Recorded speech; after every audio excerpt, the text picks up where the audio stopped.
성도 여러분, 요즘 TV나 유튜브를 보면 사투리가 굉장히 유행인 것 같습니다. 볼 때마다 사투리로 방송을 한다거나 혹은 오래전에 방송이었는데 이 사투리로 관련된 영상들이 이 쇼츠로 이렇게 변환돼서 다시 올라오기도 하는 그런 모습을 종종 보곤 합니다. 그래서 예전에는 표준어를 좀 사용해야 더 세련되어 보인다라고 생각했는데 요즘은 오히려 사투리를 쓰는 것이 더 자연스럽고 어떻게 보면 매력적인 것을 느끼는 시대가 아닌가라는 생각에 빠지게 되는 그런 시대인 것 같습니다. 저도 대구 사람이다 보니 사투리를 참으로 많이 사용합니다. 그래서 가끔 서울에서만 나시고 서울에서만 자라나셨던 많은 분들이 저에게 이러한 부탁을 하시는데요. 그게 뭐냐면, 목사님, 이거 무슨 뜻인지 한번 맞춰보세요 라고 하면서 사투리 적힌 문장을 이렇게 탁 내밀어요. 그러니까 이런 거예요. 여러분들, 사회라는 거 있죠. 사회. 다 똑같아 보이잖아요. 근데 이게 뜻이 다 달라요. 어떤 거냐면 이런 거예요.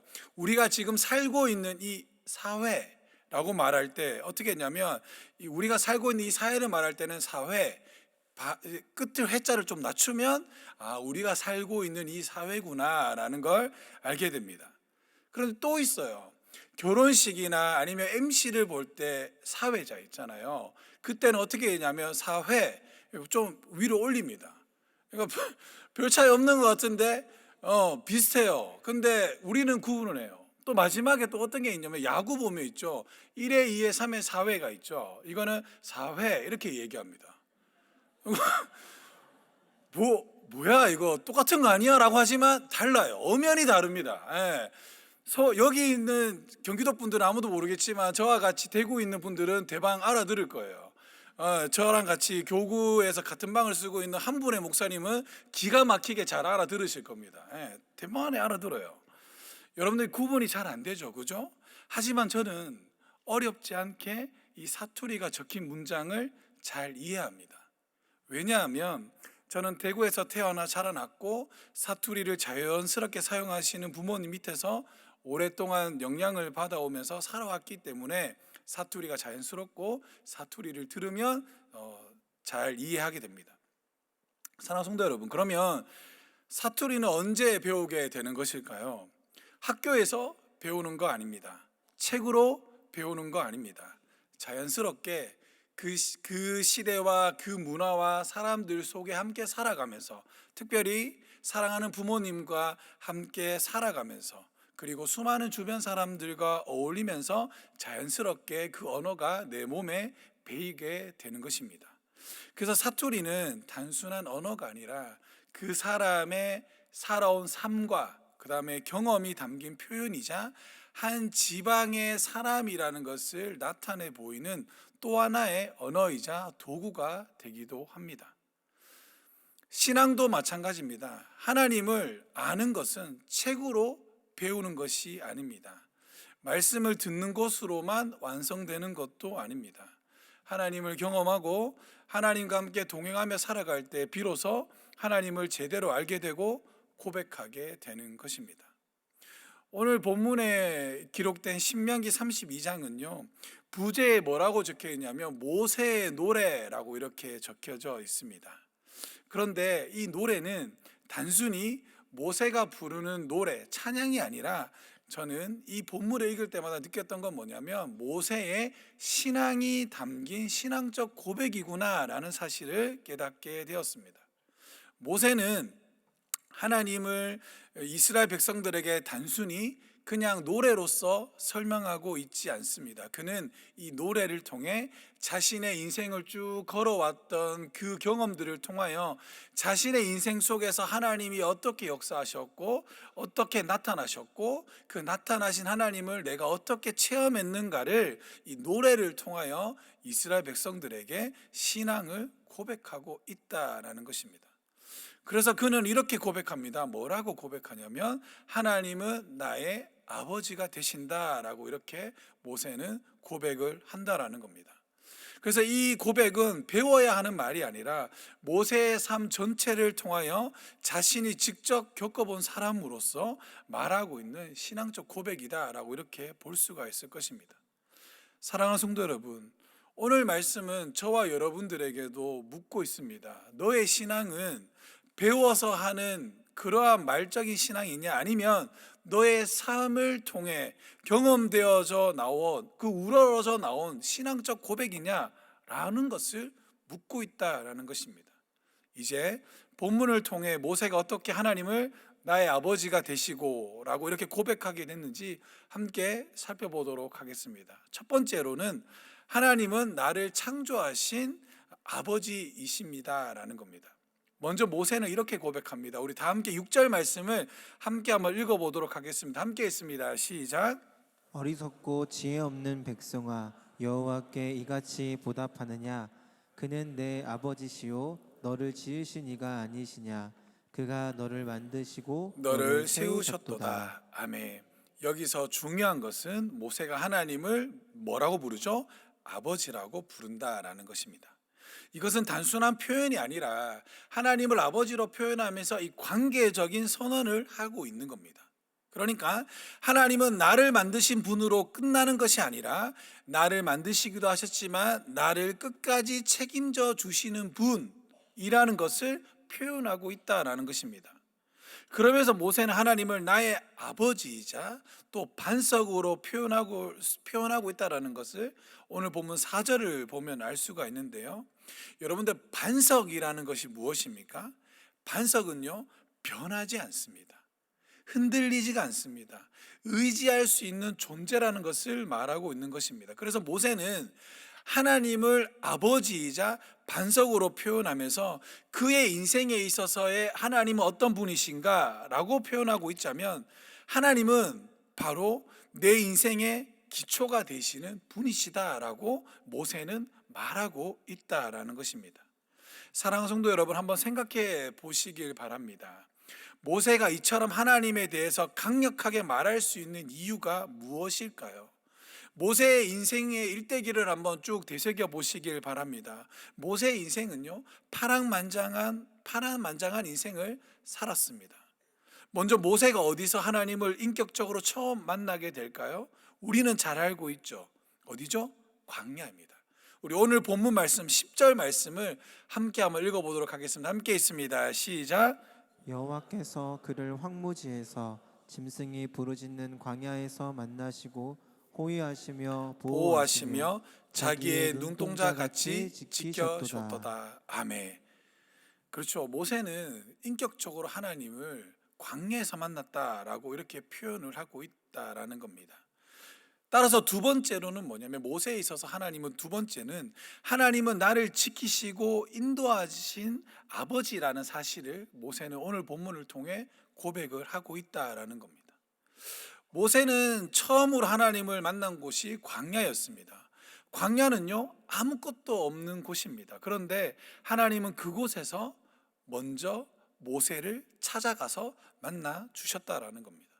그렇게 하나님은 모세를 찾아오셨고 모세를 통하여 이 이스라엘 백성들을 출애굽시키라는 사명도 함께 주셨다라는 것입니다.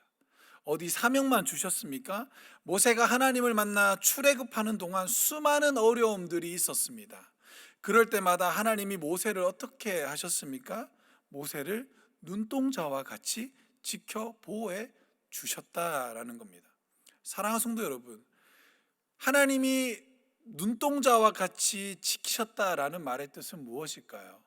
저와 여러분들이 늘 기도하잖아요. 하나님, 저를 눈동자와 같이 지켜주시고 졸지도 아니하는 눈으로 저를 지켜주시고 보호해 주시옵소서라고 이야기할 때, 기도할 때 그 눈동자 같이 지키셨다라는 말의 뜻은 무엇일까요?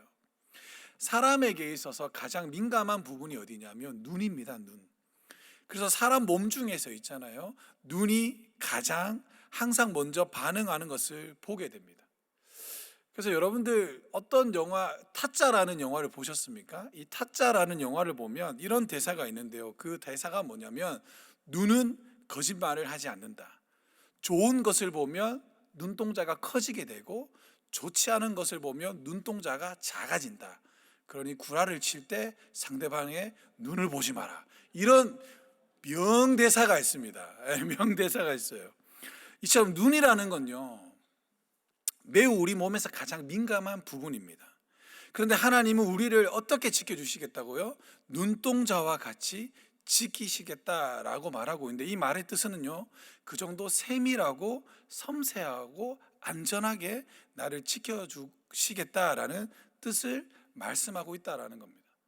저는 이 말을 들을 때마다, 다시 말하면 하나님께서 나를 지켜주신다라고 말씀을 들을 때마다, 그리고 그 성경 구절을 읽을 때마다 참으로 좀 감동이 좀 세게 오는 편입니다. 왜냐하면 제 인생을 뒤돌아볼 때 정말로 죽을 위기가 많이 있었음에도 불구하고 하나님께서는 저를 머리털 하나 다치지 않도록 지켜주시고 보호해 주셨다라는 사실을 깨달았기 때문입니다.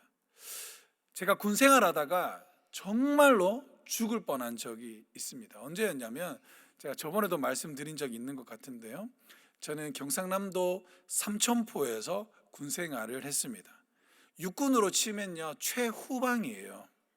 그런데 저는 거기서 특수한 병과를 맡고 있었는데, 그게 뭐였냐면, 여러분들 육군에도 배가 있는 거 아세요? 육군에도 조그만한 경비정이라는 배가 있습니다. 그 육군이 배를 가지고 있는 이유가 뭐냐면, 해안선 1km는 육군이 담당하게 돼 있어요. 그래서 하는 일이 뭐냐면, 해군을 뚫고 그리고 해경을 뚫고 그리고 육지로 들어올 때 미리고 가는 선박을 잡는 역할을 하는 것이 바로 제가 맡고 있었던 부대의 일이었습니다. 그러던 어느 날 2월 달쯤에 새벽에 갑자기 긴급 출동이 걸려서 이 미립국을 선박을 단속하러 출동하게 되었습니다. 이 레이더 기지에서 불러준 그 좌표에 따라 가니까 정말로 그 배가 있는 겁니다. 여러분들, 왜 우리가 미립국을 단속하냐면요, 그 미립국을 통해 간첩이 많이 들어오기 때문에 그렇습니다. 그래서 미립국을 좀 중요하게 단속을 하는데요, 그때 긴급 출동이 걸려서 우리가 어김없이 그 레이더에서 불려준 좌표대로 가니까 그 배가 있었고, 그 배를 확인하니 중국으로부터 넘어온 배였습니다. 그러면 대부분이 미립국 선박이에요. 미립국 선박이에요. 그래서 불러준 배를 잡아야 하는데, 여러분들, 이 해상에서 배를 잡는다는 건 보통 어려운 일이 아닙니다. 여러분들 한 번씩 그 뉴스나 이런 데 보면 해경정 조그만한 배가 가서 큰 배, 미립국 그 불법 어업하는 배 이렇게 다가가는 걸 보잖아요. 그러면 배 주변에 쇠창살 꼽혀 있고요, 엄청 격렬하게 저항합니다. 왜 그렇게 격렬하게 저항하냐면, 미리고 가던 선박이든 어쨌든 불법 조업을 하는 선박이든 우리나라에 잡히게 되면 그 선박은 폐기 처분하게 되고요, 사람들은 그 즉시로 조사받고 출국하게 되는 겁니다. 그러니까 중국 사람 입장에서는 자신의 생존에 걸릴 문제예요.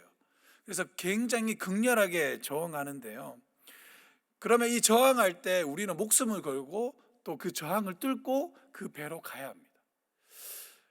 배와 배 사이를 이렇게 붙이는 걸 저반이라고 하는데요, 제가 보시다시피 이렇게 몸도 좋고 제가 또 등치도 있고 운동신경도 좀 뛰어나다 보니 제에게 부여진 임무가 뭐였냐면, 배와 배 사이가 이렇게 붙을 때 건너가는 역할을 하는 겁니다. 제가 딱 건너가서 어떻게 하냐면, 건너가서 그 사람들 진정시키고 우리 쪽에서 던져주는 그 밧줄을 잡아서 그 상대방 배와 결박하는 걸 하는 거예요. 굉장히 어떻게 보면 힘든 일이에요. 근데 그날 또 긴급 출동 걸려서 이제 가는데, 이제 배와 이렇게 배가 이렇게 붙고 있는데, 제가 이제 건너간다라는 사인을 주면 대부분 거기에서 받아줘요. 그런데 그날따라 왜 그런지 모르겠는데, 제가 건너가서 점프를 하는데 그 선원이 야구방망이로 저를 야구공 치듯이 빵 쳐버린 겁니다. 빵 쳐버렸어요. 그래서 제가 맞고는 바다에 빠지고 배가 이렇게 붙어버린 거예요. 그러니까 저는 그 이후로는 기억이 없는 겁니다. 기억이 없는 거예요. 눈을 떠보니 병원이었습니다. 병원이었어요. 그리고 나서 있잖아요, 제가 이제 의식이 돌아오니까 부대에서 난리 난 거예요. 그러면서 이제 제가 사건 이제 당하고 이제 어떻게 저를 발견했는지를 저희 이제 간부가 쭉 이야기해 주는데 진짜로 하나님의 은혜가 아니면 죽었겠구나라는 생각이 들더라고요. 그게 뭐였냐면 여러분들 바다는요, 새벽 바다는요 보이지 않아요. 그리고 바다는 조류라는 게 있어가지고 원래 있던 그 자리로 돌아가기가 굉장히 어렵습니다. 그러다가 군복을 입고 있으니까 잘 물에 보이지도 않아요. 그런데 정말 하나님의 은혜로 1시간 만에 발견했어요. 저체온증으로 죽을 수밖에 없었는데 구사일생으로 발견돼서 치유받고 깨어났던 겁니다. 그때 뭐 부분 기억 상실증도 좀 걸려서 좀 그런 일도 있었지만 제가 다니고 있던 교회의 담임 목사님과 많은 성도님들, 특별히 저의 가장 친한 친구의 한 권사님이 제가 사고 당하는 날 하나님께서 잠을 자지 않고 그 권사님의 부르짖는 기도를 통해 제가 살아 있을 수 있었다라는 사실을 깨닫게 되었습니다. 그 사건을 경험하고 나서 제가 깨달았던 게 뭐냐면, 아, 그렇구나. 정말 성경에 기록된 것처럼 하나님은 나를 눈동자와 같이 지켜주시고 보호한다는 사실을 저는 그때 깨달았습니다. 제가 군생활을 했을 때는요, 신앙생활이라는 걸 하고는 있었지만 믿음이라고는 단 1도 없는 그러한 사람이었습니다. 하지만 하나님은 나를 한번 택하여 불러주셨고 나를 한번 자녀 삼아준 그 손을 놓지 않으시고 나를 끝까지 지켜주시고 보호해 주셨다라는 사실을 깨닫게 되었습니다. 사랑하는 성도 여러분, 하나님은요 분명하게 말씀해 주십니다. 내가 너를 눈동자와 같이 보호해 주시겠다라고 말씀해 주셨습니다. 사랑하는 성도 여러분, 하나님은 또 저와 여러분들을 눈동자와 같이 지켜주시는 것만이 아니라 훈련도 함께 시켜주신다라는 겁니다. 제가 그렇게 살아나고 나서는요, 이제는 하나님 앞에 헌신해야겠다는 생각을 했습니다. 그리고 나서 목회의 길로 들어서서 지금까지 쭉 걸어오고 있는데요, 제가 지금까지 목회의 길을 걸어오면서 느꼈던 건 뭐냐면, 아, 하나님은 나의 생명도 지키시는 분이지만 나에게 사명을 주시고 그 사명을 이루기까지 나를 연단하고 훈련시키는 분이시구나라는 것도 깨닫게 되었다라는 겁니다. 오늘 본문 11절 말씀도 이렇게 기록하고 있는데요, 우리 오늘 11절 말씀 함께 읽어보도록 하겠습니다. 함께 있습니다. 시작. 마치 독수리가 자기의 보금자리를 어지럽게 하며 자기의 새끼 위에 너풀거리며 그의 날개를 펴서 새끼를 받으며 그의 날개 위에 그것을 엎는 것 같이. 아멘. 독수리가 자기 보금자리를 어지럽게 한다는 말의 뜻은 무엇일까요? 독수리는요, 자기 새끼들을 훈련시킬 때 이 둥지를 흔든다라고 합니다. 왜 둥지를 흔들까요? 그것은 곧 이제 새끼들이 너희가 이제 둥지를 떠날 때가 됐으니 날개 이제 날 수 있는 연습을 해야 한다는 신호다라는 겁니다. 그래서 이 흔들리는 상황 속에서 이 새끼들이 날개를 움직이면서 균형을 잡고 날개를 날 준비를 시작하게 되는 것이죠. 사랑하는 성도 여러분, 하나님도요 때로는 저와 여러분들을 삶을 흔드십니다. 왜 흔들어 버리죠? 그것은 실패로 이끌시는 것이 아니라 그 흔듦을 통해 우리가 연단받고 훈련받아서 더 나은 삶을 살아갈 수 있도록 하나님이 성장시키는 사랑의 도구이기 때문에 그렇다라는 것입니다. 사랑하는 성도 여러분, 짧은 제 인생을 뒤돌아보면 지금 우리 교회에 오기 이 순간, 여기 오기 전까지 저에게는 수많은 어려움들이 있었습니다. 많은 경험을 했고요, 우리 교회에 와서 보니까 제 경험들이 어떤 성도님들의 아픔에 공감해 줄 수 있고 그 공감에 함께 울어줄 수 있고 또 함께 기도해 줄 수 있다는 사실을 깨닫게 되었습니다. 그래서 제가 느꼈던 건, 아, 그렇구나. 하나님이 나에게 어떠한 시련을 준다는 건 하나님이 그걸 통해 성도님들의 아픔에 공감하라고 그렇게 나에게 때로는 모지게, 때로는 나에게 어려운 시험을 주시는구나라는 것을 깨닫게 되었다라는 겁니다. 그리고 마지막으로 세 번째, 하나님은요 나를 풍성하게 하시는 하나님이신 줄로 믿습니다. 우리 오늘 본문 13절 말씀 함께 한번 읽어보도록 하겠습니다. 함께 있습니다. 시작. 여호와께서 그가 땅의 높은 곳을 타고 다니게 하시며 밭에 소산을 먹게 하시며 반석에서 꿀을, 굳은 반석에서 기름을 빨게 하시며. 아멘. 본문은 이렇게 말하죠. 반석에서 꿀을, 굳은 반석에서 기름을 빨게 하시며. 여러분들, 이거는요 불가능한 이야기입니다. 그죠? 그런데 왜 모세는 이러한 신앙 고백을 하는 것일까요? 인간의 상식으로는요, 불가능이라 할지라도 모세의 인생에서 봤을 때 하나님은 불가능한 일을 가능한 일로 바꾸는 걸 모세는 경험했고 체험했기 때문에 이런 신앙 고백을 할 수 있는 겁니다. 그러니까 모세에게 있어서 반석에서 꿀을 내는 것, 그리고 굳은 반석에서 기름을 빨아내는 건 불가능한 일이 아니라 하나님 앞에선 가능한 일이라고 모세는 고백할 수가 있게 되는 거죠. 사랑하는 성도 여러분, 한번 모세의 일대기를 한번 깊게 생각해 보십시오. 모세의 인생 속에서 절대로 불가능한 일들이 실제로 일어났습니다. 출애굽 당시 어땠습니까? 앞에는 홍해 바다가 가로막혀 있고 뒤에는 애국 군대가 쫓아오는데 그때 하나님이 어떻게 하시죠? 바닷물을 열어버리십니다. 그 속에 감추어져 있는 하나님의 길을 걷게 하셔요. 그리고 광야에서 어떻습니까? 먹을 것이 없으니 만나와 메추라기로 먹을 것을 주시고, 물이 없을 때에는 반석에서 물을 내시게 하는 하나님이라는 걸 모세는 그의 인생에서 절실하게 경험했다라는 겁니다.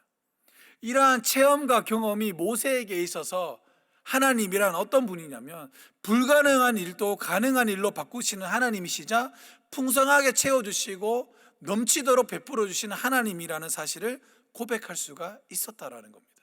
이걸 다 체험하고 나니까 모세에게서 하나님은 나의 아버지가 되시는구나 라는 것을 모세는 이렇게 고백할 수가 있게 되었던 것입니다. 사랑하는 성도 여러분, 오늘 말씀을 통해서 저와 여러분들이 보고 듣고 깨달아야 할 것이 무엇입니까? 그것은 바로 고백은 신앙을 만든다라는 것입니다. 다시 말하자면요, 저와 여러분들의 인생에서 하나님을 믿고 신앙생활할 때 그 믿음을 통해 인생을 나아갈 때 체험하고 경험한 것이 바로 여러분들의 신앙의 고백이 된다는 것입니다. 따라서 모세는 자신의 인생에서 만난 그 하나님을 어떻게 표현하냐면 하나님은 나의 아버지처럼 나 자신을 지켜주시고 나를 채워주시고 나를 풍성하게 공급해 주시는 하나님이라는 사실을 이 신명기 32장 노래를 통하여 이스라엘 백성들에게 자신의 신앙의 고백을 가르치고 있다라는 것입니다. 사랑하는 성도 여러분, 저는 이 말씀을 통해서 여러분들에게 이러한 권면을 드리고 싶습니다. 여러분들은 하나님을 어떠한 하나님으로 고백하시나요? 저에게 있어서 20대의 죽음의 위기에서 살려주신 하나님이 나의 아버지 되심을 믿고 나를 눈동자같이 지켜주시고 보호해 주신다는 그런 확신이 있는 것처럼 여러분들에게 있어서의 하나님은 어떠한 하나님이십니까? 저는 여러분들이 오늘 말씀을 듣고 자신만의 하나님을 고백할 수 있기를 주님의 이름으로 간절히 축복하고 소망합니다. 신앙생활을 길고 오래 했다고 한다 할지라도 경험이 없고 고백이 없으면 그것은 절대로 신앙이 될 수 없습니다. 신앙은 얼마나 많이 아느냐가 아니라 무엇을 믿고 무엇을 고백하며 무엇에 따라 살아가느냐라는 겁니다. 오늘 저와 여러분들의 삶이 오늘 모세의 이 고백처럼 여러분들이 체험하고 여러분들이 경험했던 그 하나님의 신앙적 고백을 수많은 사람들에게 간증할 수 있는 주인공이 되시기를 주님의 이름으로 간절히 축복하고 소망합니다. 또한 이 모세의 고백처럼 하나님은 나의 아버지가 되시고 라는 신앙의 고백처럼 저와 여러분들의 신앙도 하나님은 나의 아버지가 되시고 나의 모든 것을 채워주시며 나를 이끌어 주시는 분이시다 라는 신앙적 고백이 되는 여러분들이 되시기를 주님의 이름으로 간절히 축복하고 소망합니다.